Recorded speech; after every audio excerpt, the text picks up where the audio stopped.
Olá, irmãos, graça e paz do Senhor Jesus, Pastor Josué, passando mais uma vez aqui para tratar um tema muito importante, muito interessante, que vale a pena a gente se debruçar sobre ele. É um tema que ele não é exclusivo do nosso mundo cristão, né, evangélico, mas é um tema que está aí permeando todas as relações humanas, aonde o ser humano está, inevitavelmente isso pode ocorrer. Nós vamos estar falando sobre traumas, né? Então é importante a gente entender o que é um trauma, a consequência desse trauma, como a gente acaba criando uma cosmovisão, um sistema de crença, um comportamento, né, proveniente a esse trauma, a essa ocorrência que nós passamos, né, que a gente chama traumático. Então a gente precisa, vamos falar então sobre o TEP, transtorno de estresse pós-traumático, né? É muito interessante, porque o trauma, ele não é o evento em si, mas é a consequência desse evento, né? Isso que é o trauma. E a gente vai ver que diante do trauma a gente vai desenvolver 3 formas de reação, às vezes até 4 formas de reagir, reacionar a esse trauma. Então é importante a gente entender isso. Mas antes, não te esquece de você se inscrever no nosso canal, dar o seu like, acionar o sininho para que você então seja notificado, né, de quando nós subirmos conteúdos novos aqui no nosso canal, tá bom? Então vamos começar aí. É muito comum, por exemplo, nos aconselhamentos que eu faço, ou a pastora faz, outros conselheiros fazem, a gente lidar com esse quadro, né, construído, esse quadro pós-traumático, ou seja, após um evento traumático, seja aí de abuso, de violência, né, de palavras depreciativas, de assalto, a pessoa passa a desenvolver todo um comportamento, um sistema de crença, uma cosmovisão baseado a esse trauma, né? E é importante a gente discernir isso, porque muitas vezes a gente está dentro da igreja, nós estamos nos nossos relacionamentos eclesiásticos e, infelizmente, a gente acaba, então, desenvolvendo com esses relacionamentos ou entre esses relacionamentos atitudes e comportamentos que são oriundas daquilo que aconteceu lá atrás. Porque nós temos a tendência de gerar, após um trauma, um sistema de proteção. Né? Uma característica do trauma é que ele vai gerar um sistema de proteção, né? A gente passa a adquirir uma série de atitudes, comportamentos, e a gente passa a criar uma série de sistemas de valores e crenças com o intuito de evitar que aquilo ocorra novamente com a gente. Por exemplo, você que vem de um ambiente familiar, onde você viu seu pai espancando a sua mãe, você viu seu pai gritando com a sua mãe, você viu seu pai chegando alcoólatra, né? Então você veio de um ambiente familiar em que seus pais eles eram viciados em trabalho, né? Passavam mais tempo trabalhando do que com você. Você vê que seus pais davam tudo que eles podiam para você, mas nunca se deram a você. Então isso vai gerando uma dor, isso é um trauma. Então como é que a gente vai reagir à dor? A gente vai se proteger dela. E nesse intuito de se proteger da dor, a gente vai criando mecanismos, buscando através deles um meio, uma forma de nós simplesmente nos protegermos. Então qual é o problema de tudo isso? É que através, né, dessas memórias, né, daquilo que a gente presenciou, sentiu, vivenciou, a gente vai criando mecanismos através dos quais nós vamos buscar nos proteger, né, daquilo que nos atingiu. Então a gente vai criando um sistema de crença, uma série de comportamentos que na realidade são uma tentativa de evitar que aquilo ocorra novamente. Então isso é um trauma, ok?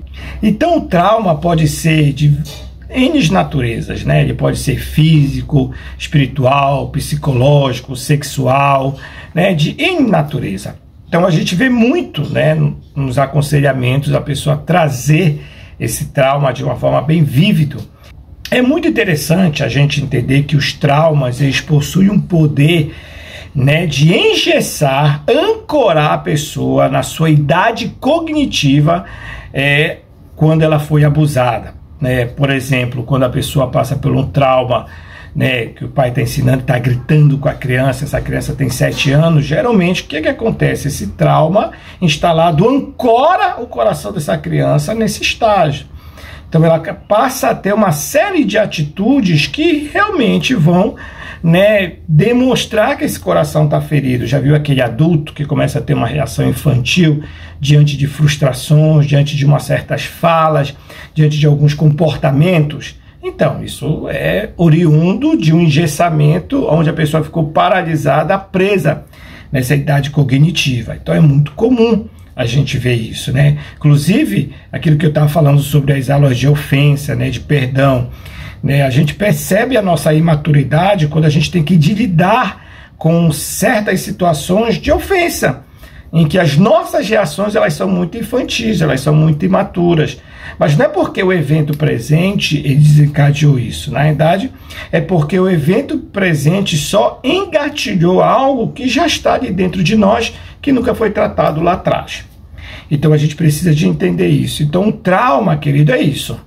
É o evento posterior ao ocorrido, né? Então a gente precisa de entender isso.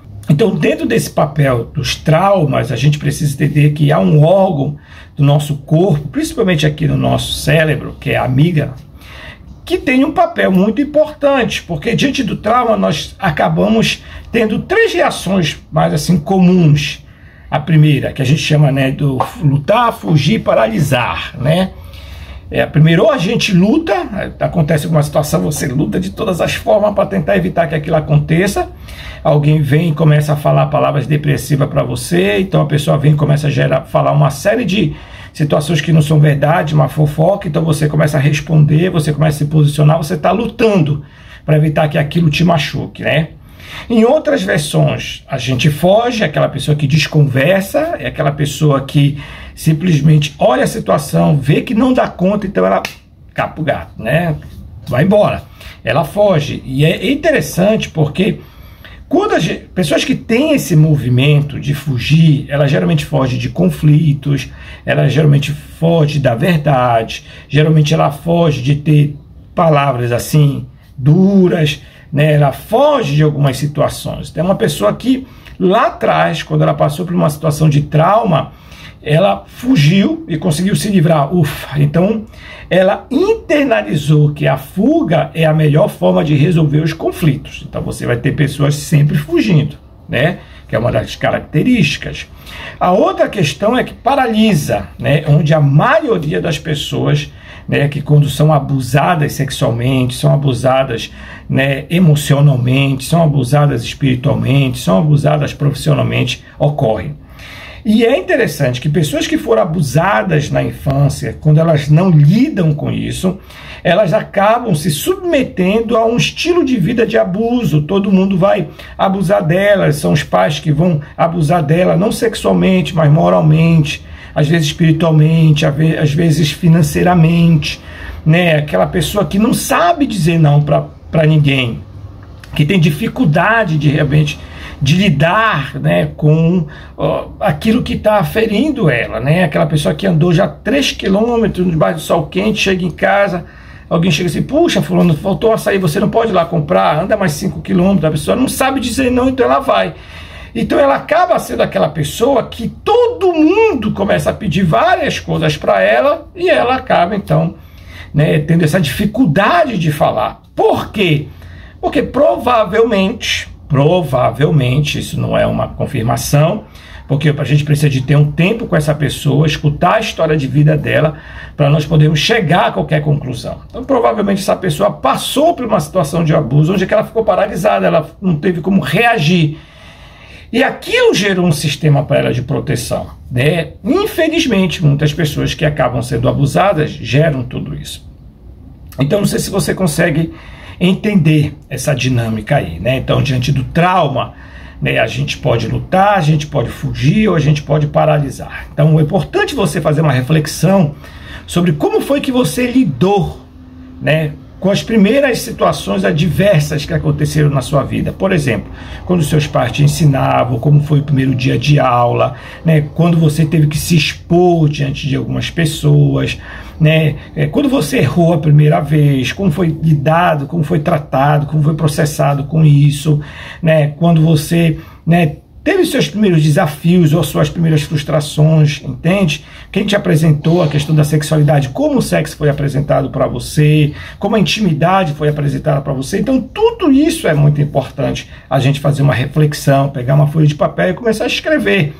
Como foi que eu aprendi a lidar com os conflitos, como foi que eu aprendi a lidar com o contraditório, né? Como foi que eu aprendi a ouvir o outro, como foi que eu aprendi a me relacionar com o sexo oposto, como foi que eu aprendi a questão da sexualidade, do respeito, da honra, principalmente nas áreas que hoje você tem dificuldade de se posicionar. Porque uma característica do trauma é esse, né? Ele rouba a identidade e a capacidade do ser humano de se posicionar diante de situações e quadros totalmente abusivos, ok?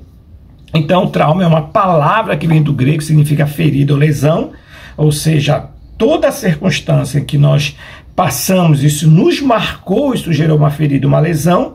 Com o passar do tempo, a tendência é isso cicatrizar, mas quando isso, apesar de estar ali uma cicatriz, mas você toca e dói, né, é sinal que isso não foi cicatrizado, né? Às vezes a gente gera um sistema de proteção que se chama indiferença.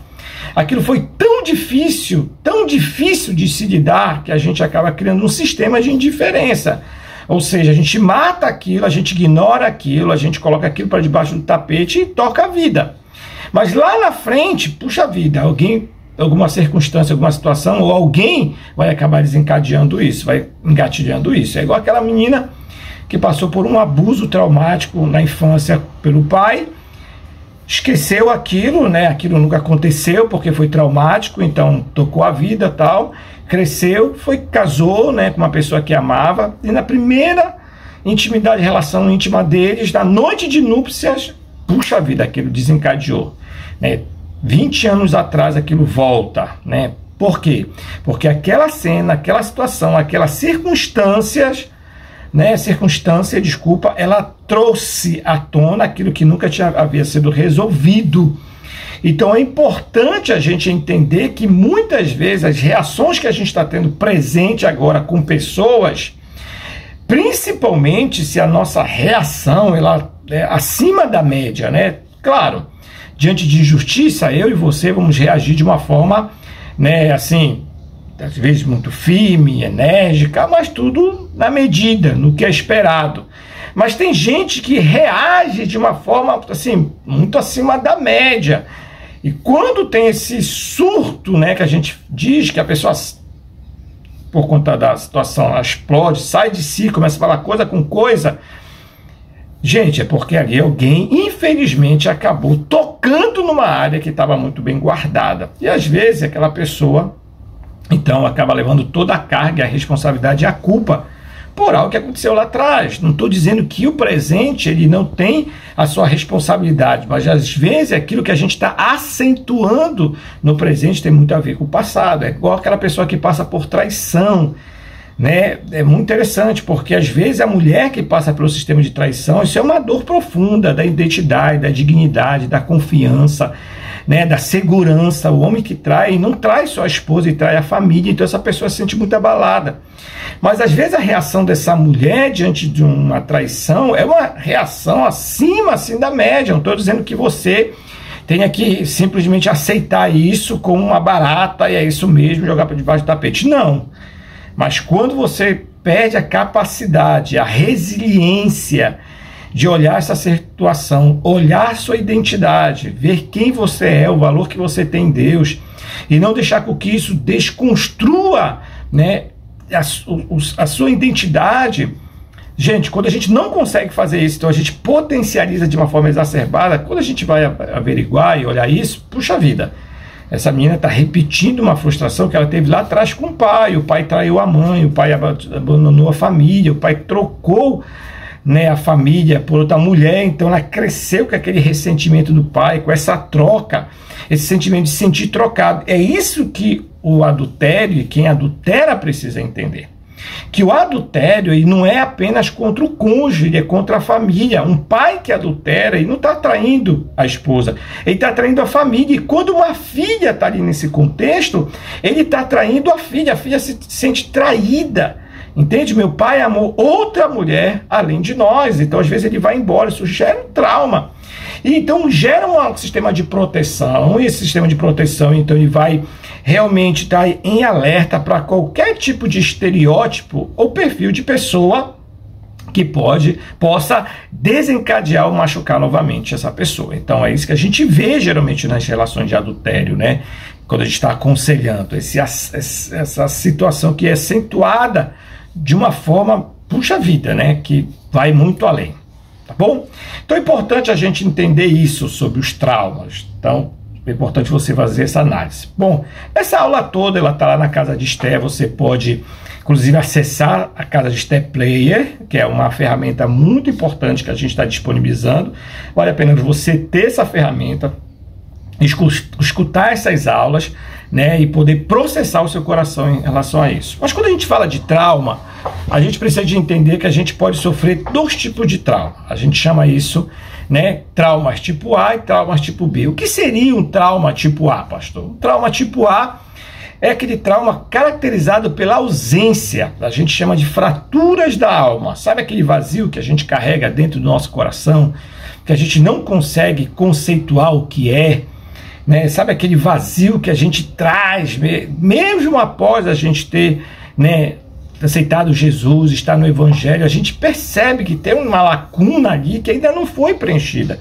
E não é porque Jesus é incapaz de preencher, é porque tem uma dor que não foi entregue para Jesus. Você precisa entender que a nossa alma, ela não passa pelo mesmo processo, né, instantâneo de santificação. A gente aceita Jesus e as nossas emoções, elas vão passar por um processo de transformação, de renúncia, de cura, de libertação.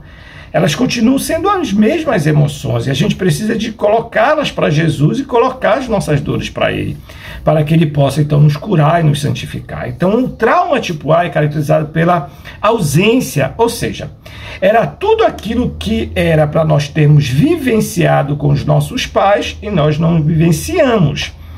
Então, o trauma tipo A é muito interessante porque quando a gente cresce, se torna adulto, a gente tem uma facilidade de justificar aquela ausência que nós não tivemos. Principalmente se nós viemos de um ambiente familiar onde os nossos pais, trabalhavam muito para nos sustentar, colocar comida para casa. A gente via isso como uma virtude, tudo bem, mas a gente não pode também ignorar que essa ausência não nos machucou.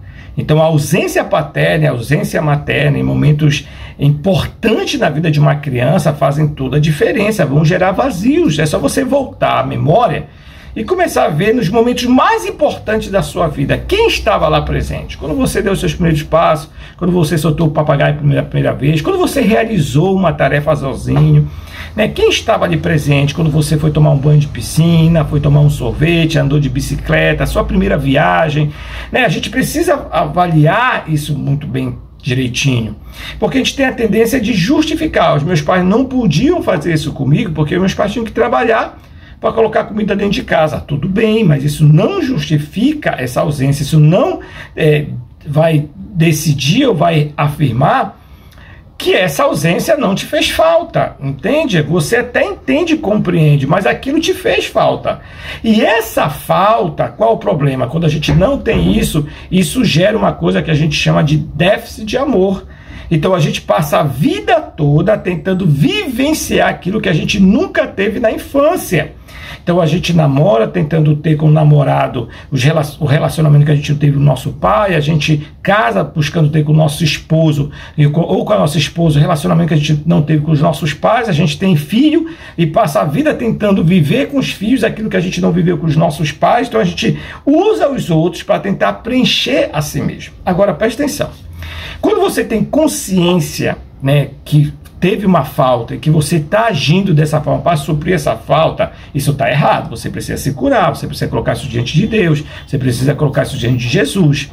Agora, quando você entende que você já foi curado disso, quando você busca esses relacionamentos, Você vai entendendo que na medida que você vai tendo um relacionamento com seus filhos, com seu esposo, com pessoas ao seu redor, esse relacionamento que cura, os relacionamentos curam, assim como os relacionamentos ferem, ok? Então a gente precisa entender que a cura dos traumas, gente, ele está nos relacionamentos. Quanto mais nós nos relacionamos, mais nós, então, temos a capacidade de sermos curados. Outro trauma, não vou me demorar muito aqui, mas tem uma aula na Casa de Esther completa sobre isso que você pode aprofundar. É o trauma que eu chamo tipo B. O trauma tipo A é caracterizado pela ausência, ou seja, era tudo aquilo que era para nós termos vivido com os nossos pais e nós não vivemos. E o trauma tipo B, ele é tudo aquilo que não era para ter acontecido conosco e acabou acontecendo, e caracterizado pela presença. Então a gente chama de fraturas da mente, porque são aquelas cenas, são aquelas memórias que a gente tenta de todas as formas esquecer e não conseguimos. Elas marcaram a nossa memória, tá lá, né? Passa ano, passa tempo, mas a memória tá lá, né? Quando você foi espancado, abuso, abandono, palavras depreciativas, né? Ter sentido, não ter sido acolhido nas suas frustrações e emoções. Então, tudo isso gera aquilo que a gente chama trauma tipo B.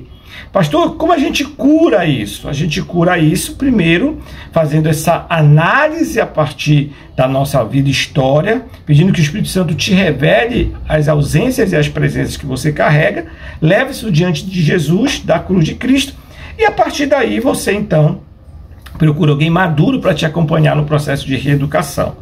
Então esses traumas, eles são realmente muito presentes na humanidade, né? Nós vivemos numa sociedade que ela é abusiva, ela fere, ela machuca. E o problema de tudo isso é que nós aprendemos a ignorar as nossas dores, e não apenas isso, nós aprendemos a colocá-las debaixo do tapete e normalizar essas coisas como, né, fazendo parte da nossa história. Então, traumas, eles vão comprometer a nossa vida, né? Vão gerar em nós uma imaturidade. E a gente acaba ficando paralisado nessas áreas onde que nós fomos traumatizados e nós não crescemos, e como consequência acaba influenciando a todas as demais, os nossos relacionamentos, os nossos ministérios, as nossas profissões, a nossa família e tudo mais. Amém? Querido, eu espero que isso tenha sido bênção na sua vida. Deus te abençoe e não esquece de nos seguir e curtir o nosso vídeo. Em nome de Jesus.